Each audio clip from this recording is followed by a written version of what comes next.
What you're about to see are lessons bought at a high and awful price.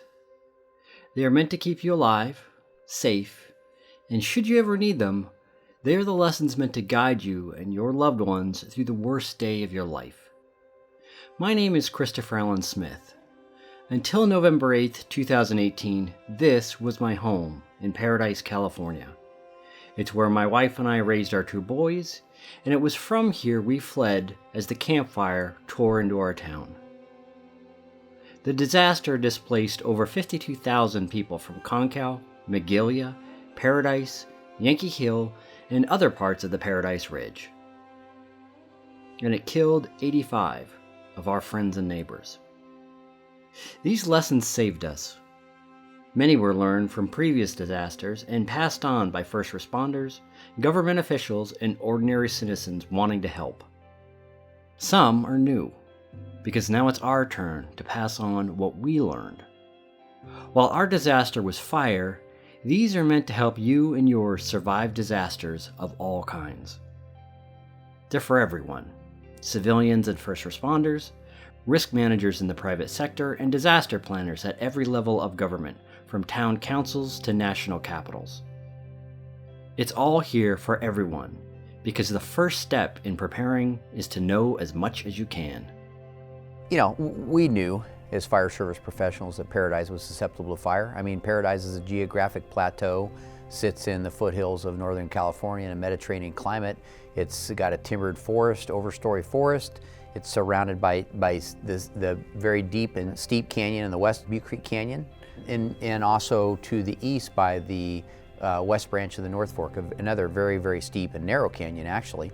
It's the epitome of an urban interfaced area, and it's always been talked about of the potential of something catastrophic happening to that entire general area.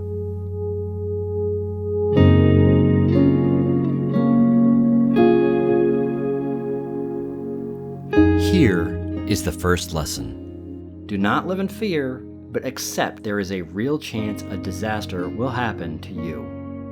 Right now, you may be thinking, it can happen to you, but you don't really feel it. Nothing this big ever happens to you. But take it from me, it happens.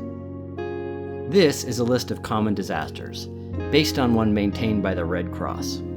Now, maybe there's never been a tornado where you live, but what about a chemical train derailment, an earthquake, a mass shooting? Chances for any one of these is small.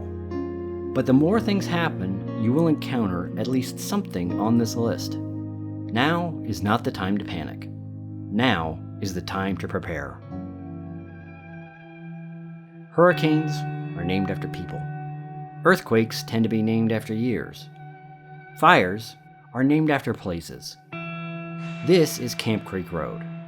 It's the closest geological feature to where the campfire started. But this is not the campfire you're thinking of. Fire is driven by three predominant fire behavior factors: topography, fuels, and weather. When I talk about fuels, we predominantly talk about forest fuels: grass, brush, and timber. But fuel is anything that burns. It could be a vehicle, it could be a structure. We as CAL FIRE have used varying scenarios in many of our classes, including our operations section chief class. In Paradise fire scenario, where a fire would burn from one of those drainages up into town, was certainly one of the scenarios. The biggest fire in the history of Butte County started here, and it was called the Campfire. But you've probably never heard of it. That's because it started in 2008 and was one of many fires which burned through the county that summer. So many, in fact, the collection was given a new name, the Lightning Complex. So back in 2008, I was the district's representative in the EOC. And so I spent several days in the EOC working with town officials, fire officials. Marcus is talking about something every level of government should have. It's called an Emergency Operations Center, or EOC. This is Butte County's EOC. It allows disaster responders to concentrate information, efforts, and communication when the chaos of a disaster strikes. It makes responses immensely more efficient. In Butte County, it works like this. When a disaster strikes, the county opens the EOC, The Butte County Sheriff opens their Incident Command Center, and CAL FIRE opens their Incident Command Center. Firefighters put out the fire, law enforcement evacuates areas in danger, and the county opens shelters and gets resources from within the county, from other counties, from the state, or the federal government, depending on the scale of the disaster. People ask me, what's it like? I say it's kind of like being in a war room, plotting evacuations, obtaining current information, trying to make projections about direction of fire impacts. Over the course of 5 weeks, the Lightning Complex fire burned 88,000 acres. Earlier that summer, another fire, the Humboldt Fire, burned 24,000 acres, destroyed 74 structures, and prompted the evacuation of most of Paradise. That evacuation resulted in people stuck on narrow, wooded roads for as much as 12 hours.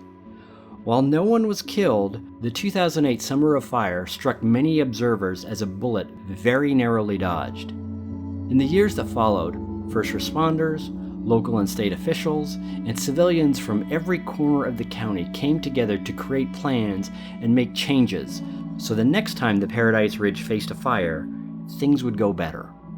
We learned a lot in 2008. Many of our foothill communities have very limited ingress and egress. For instance, Paradise has, as we know, 4 routes out to the west and south from town, and 1 route to the north that at the time did not go all the way through. And then other communities have only 1 way in and 1 way out. And we always know that those communities are vulnerable. The population density in Paradise, obviously 26,500 people at the time of the fire roughly, and in Magalia another 11 to 13,000 people. When you put that many people on very limited roadways, traffic is going to back up and it's going to get jammed.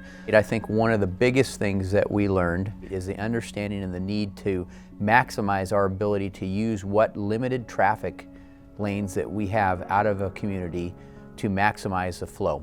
That's where they ended up developing zones. Maybe the best program disaster planners made famous after the 2008 fires were the evacuation zones. The town, county, CAL FIRE, and the sheriff revamped and widely publicized evacuation zones for Paradise, Magalia, and Concow. There's 14 in the town of Paradise, and the zones in Paradise are numbered, and the zones in Magalia and elsewhere in the county are geographically labeled. Evacuation zones work like this. Citizens sign up for a notification system and learn their zone. Mine was 11. When the disaster hits, automatic calls go out informing citizens if their zone got an evacuation warning, making them aware of the danger, giving them the chance to pack up and get ready to go, or an evacuation order. That way, people truly at threat would get on the road and get out, while those safe from danger could stay at home or work and keep the streets free. I think probably one of the most significant things that was done was the paving of the roadway from Inskip over to Butte Meadows, up Skyway and Inskip over to Butte Meadows. The primary impetus being that it would be an alternate route to evacuate people. Another improvement was a major upgrade to the emergency mass notification system, the system the county and town used to let residents know of danger. Exercising good communication and getting quality information is something so key to dealing with catastrophe. We've dedicated an entire upcoming video just to this subject. It was a dial-up system, and we quickly moved to a web-based system where more calls could be made. There was a significant emphasis on training, preparation, making sure we had adequate plans and facilities for how we were going to address any sort of disaster, whether it be flooding or a fire or an earthquake, anything like that.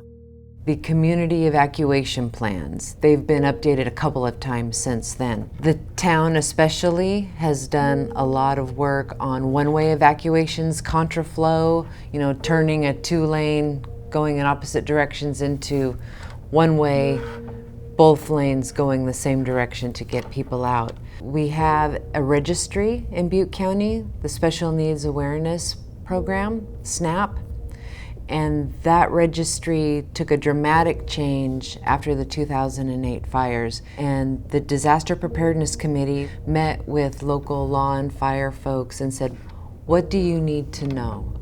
And the answer was, we need people who need extra help evacuating, folks that are wheelchair users, or maybe bedbound, or particularly frail. People can go online and either register online or there's a phone number they can call. It's not a guarantee of being evacuated, but it does help give people some planning measures. We changed the Town of Paradise and Upper Ridge evacuation plan to follow the national Ready, Set, Go format. Ready being things to do to be ready before the fire season hits. Defensible space, a home evacuation plan, getting your go bag together, all of those things that one should do in the spring before the summer sets in. The next part was the get set. Get set is just that. It's sort of like being on deck in the batter's box. Hey, there's a fire that's near me. It's not necessarily impacting me now, but I gotta get my last minute things together. I gotta get the go bag, I gotta grab my medicines. I've got to make sure that I have my pets and their resources and their go bag and those kinds of things, and collect those and get them ready. And then of course the go is just that. That's when you receive official notification or it becomes obvious, and I think that's the thing that people need to realize. First responders working with law enforcement will do everything we can to notify people, but sometimes there are going to be events that develop so rapidly there isn't time, or systems go down, infrastructure goes down, and we're not able to notify everybody, and that's in essence a no-notice event. A no-notice event. That's a polite phrase for what separates an emergency from a disaster. Emergencies can be handled. Disasters cannot, at least for a while. A no-notice event did come to Butte County.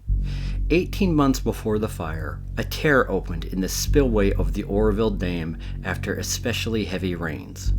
Concerned with the reservoir's water levels as the rains continued, officials decided to let water over the emergency dirt spillway, and it began to erode.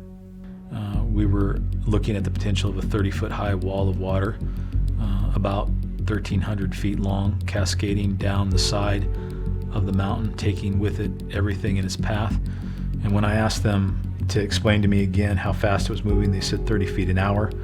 And I said, well, how close is it? And they said, we think it's about 30 feet away. Oroville was evacuated, and over 100,000 people were in danger, from Butte County all the way to Sacramento. I believe that our experiences with the Oroville Dam spillway evacuation informed and guided our response to the Campfire evacuation. The plans worked. Tens of thousands had been evacuated without the loss of a single life. This lesson is a complement to our last one. Respect reality.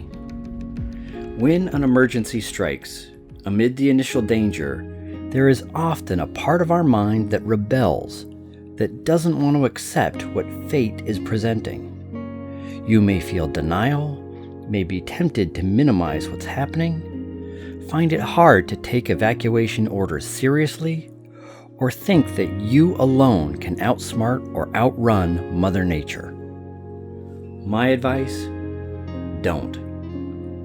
Just 5 days after the campfire began, and while it still raged, Butte County Sheriff Corey Honey reported this.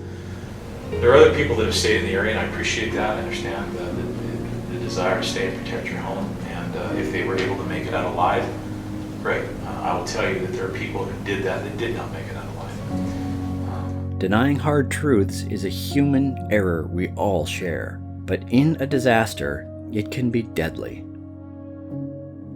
Another very human response to overwhelming and unprecedented events is confusion. It happens to the best of us.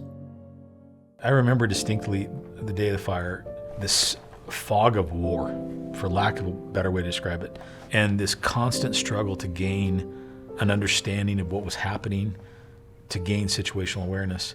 It was very disorienting. This started in the morning, but by the time I got to Paradise and as the day waned on, it got darker and darker because the smoke and ash were blocking out the sun. And so despite the fact that it was early in the day, there was this sense that it was nighttime. The other phenomenon that I think added to the confusion was I knew where the fire was coming from, and I could certainly see the glow, and there was ash and embers raining down.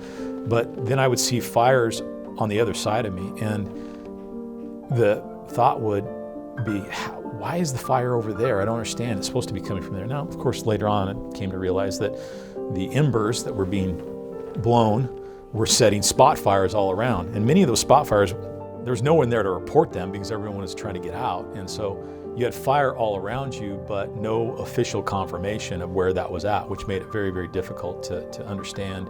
There's a factor in most of these lessons that might not seem obvious at first, but it's laced through most of the best practices like a nervous system. Humility. You will encounter confusion, doubt, stress, and possibly danger. It's not hyperbole to consider the fact that your life could be in actual peril. Because of that, take the wisdom of those who have faced these dangers and challenges on a daily basis. Be humble to what they have to tell you. One lesson I gleaned from firefighters in the decade of public service education they did before the Campfire was this. If you're looking at your situation, at the events around you, and ask yourself if it's a good idea to evacuate, the chances are very good that you already should have evacuated. Err on the side of getting out early. The worst case is everything will be fine and you'll just have taken a little day trip. The best case is you will have avoided true danger. I am 100% convinced it was this lesson that saved my life. But that is a story for our next episode. It suffices here to say, I learned this lesson before the Campfire and it proved true. Unfortunately, a lot of what we knew before the fire ended up falling short. I would say if you spoke to me on November 7th, I would have said, you know what, we have a good plan in place. We planned for different events. I felt that we have a good response plan. It's all scripted. Unfortunately, that all went out the window on November 8th. Which brings us to this. As a citizen, you've thought about your family's needs, medical concerns, pets, and what you should pack. You know your evacuation zone. As a disaster agency, you've gotten your EOC ready, made plans, backup plans, and alternates. You've trained your employees and bought the gear first responders will need. But somewhere in your disaster plan should be this sentence. There is a very real chance you will need to ignore your disaster plan. Take it from me, that's not as scary as it sounds.